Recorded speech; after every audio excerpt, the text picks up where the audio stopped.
नमस्कार, मैं हूं आपके साथ नम्रता शर्मा। भारत सरकार और ट्विटर के बीच का विवाद बढ़ता जा रहा है, शांत होता हुआ नहीं दिख रहा है। आपको याद होगा किसान आंदोलन के दौरान कुछ ट्विटर अकाउंट्स पर हैशटैग नरसंहार शब्द का इस्तेमाल हुआ था और ये स्पेशली मोदी गवर्नमेंट के लिए यूज किया गया था। इस तरह के शब्दों का, इस तरह की लैंग्वेज का आप इस्तेमाल अगर करते हैं तो फिर आप इसको अभिव्यक्ति की आजादी के तहत नहीं डाल सकते हैं, क्योंकि अभिव्यक्ति की आजादी के नाम पर कुछ भी बोलना तो गलत है। और जब बात केंद्र सरकार की आई कि केंद्र सरकार को इस तरीके से कहा गया है, मोदी सरकार को इसमें टैग किया गया है, उनको टारगेट किया गया है, तो मोदी सरकार की तरफ से ट्विटर को लगभग 1178 हैंडल्स को ब्लॉक करने के लिए कहा गया था। उनसे यह कहा गया था कि इन ट्विटर अकाउंट्स को जल्दी से जल्दी ब्लॉक किया जाए और जो भी इस तरह के हैशटैग का इस्तेमाल कर रही हैं उन पर कार्रवाई की जाए।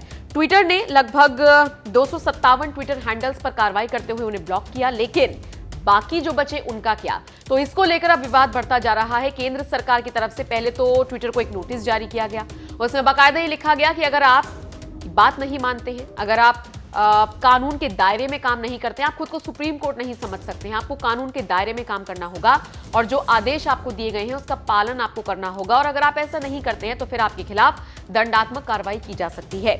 इन सब के बीच माइक्रो ब्लॉगिंग साइट ने बुधवार को एक ब्लॉग पोस्ट में कहा है कि अभिव्यक्ति की आजादी के नाम पर जो पोस्ट हुए हैं, ठीक है, हम उनको कहते हैं कि आप उसके नाम पर कुछ भी नहीं लिख सकते हैं, लेकिन इसमें कुछ ऐसी दिग्गज हस्तियां मौजूद हैं, कुछ ऐसे लोग मौजूद हैं जिनके ट्विटर अकाउंट को एक ट्वीट की वजह से ब्लॉक नहीं किया जा सकता है। तो ये अभिव्यक्ति की आजादी के मूल अधिकार का उल्लंघन होगा, ये कहना है ट्विटर का। तो जाहिर तौर पर अब भारत सरकार और ट्विटर आमने सामने है। भारत सरकार का कहना है कि ऐसे अकाउंट्स ब्लॉक होने चाहिए जिन्होंने इस तरह के हैशटैग्स चलाए, और दूसरी तरफ ट्विटर साफ तौर पर कह रही है कि आपके कहने पर हमने कुछ अकाउंट्स को ब्लॉक किया, लेकिन सभी अकाउंट को ब्लॉक नहीं किया जा सकता। इन सबके बीच ट्विटर की ओर से अब केंद्रीय आईटी मंत्री रविशंकर प्रसाद से मिलने का वक्त भी मांगा जा रहा है।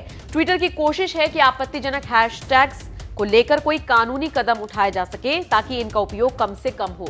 जाहिर तौर पर आपने देखा होगा जब भी कोई मुद्दा आता है उसका हैशटैग सबसे पहले बन जाता है, ट्रेंड करने लगता है। तो ट्विटर अब इसको लेकर काम कर रहा है कि सोच समझकर ही हैशटैग को सोशल मीडिया पर लाया जाए। जाहिर तौर पर ये बड़ा कदम ट्विटर के लिए भी होगा, और अगर ट्विटर बाकी बचे हुए अकाउंट्स को ब्लॉक नहीं करता है, रविशंकर प्रसाद से मिलने का वक्त नहीं मिलता है, तो इन सबके बीच में केंद्र सरकार क्या कोई बड़ा फैसला ट्विटर के खिलाफ लेती है या फिर नहीं, देखना बहुत दिलचस्प होगा। आपको क्या लगता है कि मोदी सरकार जो कह रही है कि अभिव्यक्ति की आजादी के नाम पर आप नरसंहार जैसे शब्द का इस्तेमाल नहीं कर सकते हैं, ये जायज है, या फिर ट्विटर जो कह रहा है कि ये अगर हम इस तरीके से अकाउंट्स ब्लॉक करते हैं तो फिर ये लोगों के अभिव्यक्ति की आजादी के मूल अधिकार का उल्लंघन होगा?